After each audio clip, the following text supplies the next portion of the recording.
Deci eu vreau să vorbesc despre o idee și ceva mai mult decât o idee, așa o simt eu.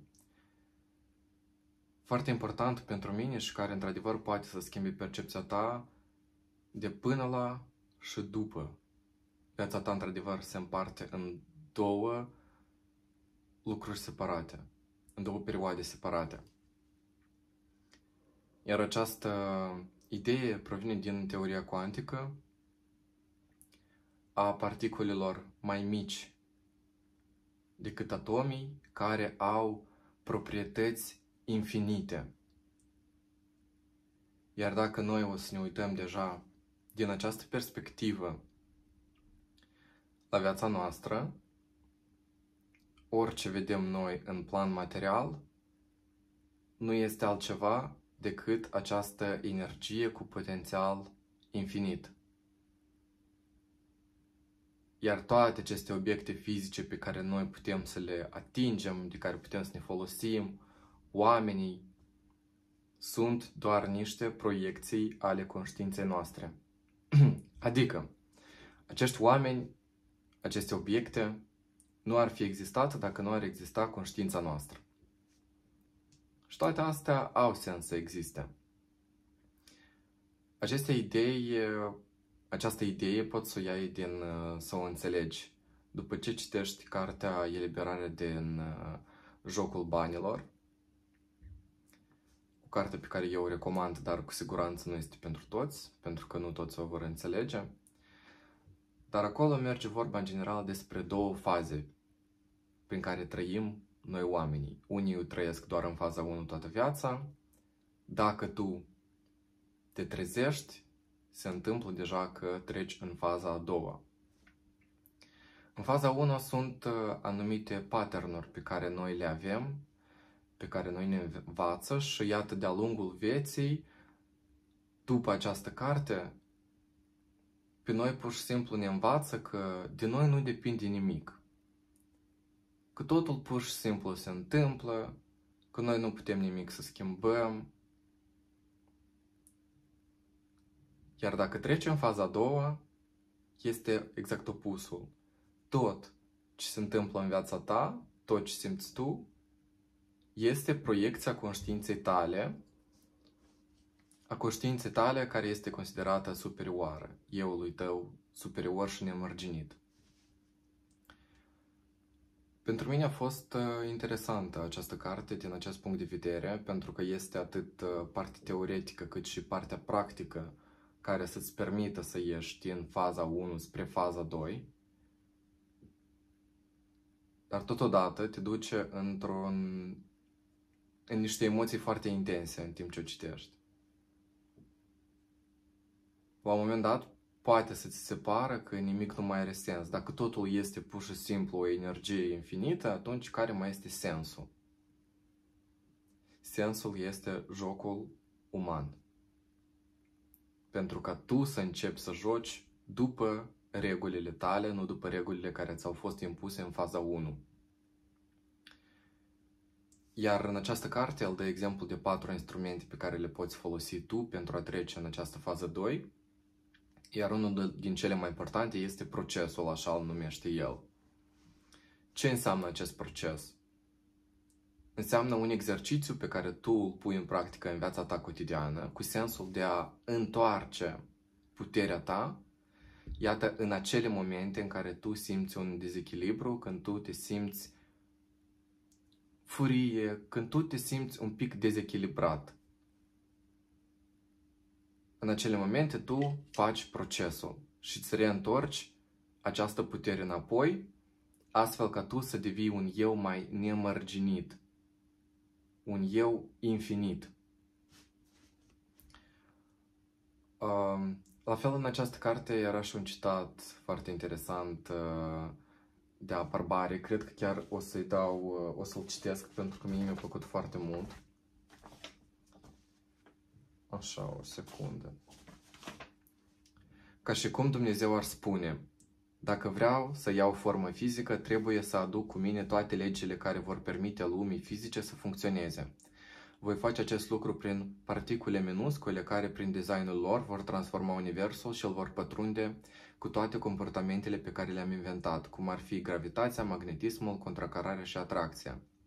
În același timp, pentru a măsura misiunea, voi inventa senzații care vor face pe posesorii lor să creadă că văd, ating și aud lucruri reale, care îi vor face să simtă spațiul și trecerea timpului, în timp ce toată această realitate reală va fi doar o iluzie. Deci, noi trebuie să scăpăm de ideea că ceea ce este pe lângă noi există pur și simplu. Și noi nu am participat în niciun oarecare fel. Când, de fapt, tu la care te uiți m-ai creat pe mine. Eu sunt proiecția conștiinței tale. Fără proiecția ta, eu nu mai eram în filmul tău. Eu pur și simplu nu mai eram. Eram un simplu personaj. Eram un simplu personaj. Și sunt încă la moment în viața ta. Dar dacă nu era conștiința ta, eu nu eram nici măcar un personaj. Pur și simplu nu existam. La fel, această carte îți spune despre faptul că tu ești creatorul a tot. Tu alegi ce se întâmplă cu tine, tu alegi care oameni să vină la tine, ce să spună, când să spună, ce să spună. Iar oamenii sunt în viața noastră din 3 considerente. 1. Ca să-ți arate o parte din tine pe care tu nu o vezi. 2. Să te învețe ceva sau să-ți dea careva cunoștințe. Și 3. Oamenii sunt în viața ta ca să miște ceva din zona moartă. Deci acolo unde ceva nimic nu se întâmplă, unde filmul tău parcă a stat pe loc, parcă e o pauză, sunt oameni care o să-l repornească, care o să te ajute în drumul tău. Iar sensul este ca tu să joci după regulile tale în acest joc și să nu mai fii dependent de anumite opinii care ți-au fost impuse. Iar prin asta trebuie mai întâi să scapi de acele pattern-uri care ți-au fost create și după care tu trăiești. Fără asta nu o să poți să treci în etapa a doua. În asta și constă procesul. Tu scapi de aceste pattern-uri și în timp se creează pattern-uri noi.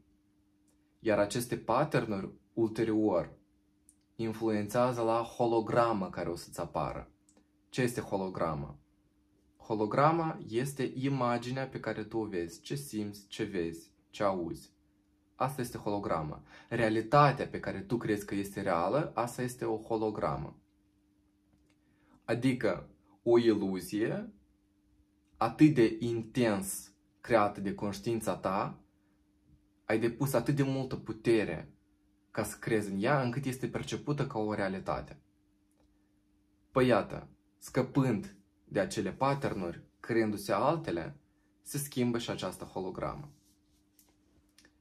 O idee foarte interesantă pentru mine, am început să o pun în practică și deja încep să înțeleg un pic cum ea funcționează, ce mai funcționează, să mai vorbesc și cu alți oameni despre asta, să ascult și opinia lor, cum a trecut la ei, ce idei au ei despre această carte, au pus ei în practică, nu au pus. Și la un moment dat îți dai seama că, într-adevăr, totul este proiecția ta. Acest telefon este proiecția mea. Și pentru că eu am vrut. Asta este proiecția mea. Dacă cineva o să privească sau nu, asta tot o să fie proiecția mea. Din perspectiva ta, tu m-ai creat pe mine. Tu ai creat telefonul pe care îl ții în mână, tu ai creat camera, casa în care stai, tu ai creat orașul, tu ai creat-o pe mama ta, pe tatăl tău, pe animalul tău din companie dacă l-ai, școala ta, pe directorul tău de la muncă. Totul este creat de tine. Iar atunci când simți un disconfort, faci procesul și îți întorci puterea înapoi. și te duci liber și fericit în viață mai departe. Dacă vreți să conturați mai bine ideea asta, eu cu siguranță vă propun să citiți cartea Eliberare de jocul banilor și să ne auzim cândva cu lucruri frumoase și la fel de interesante.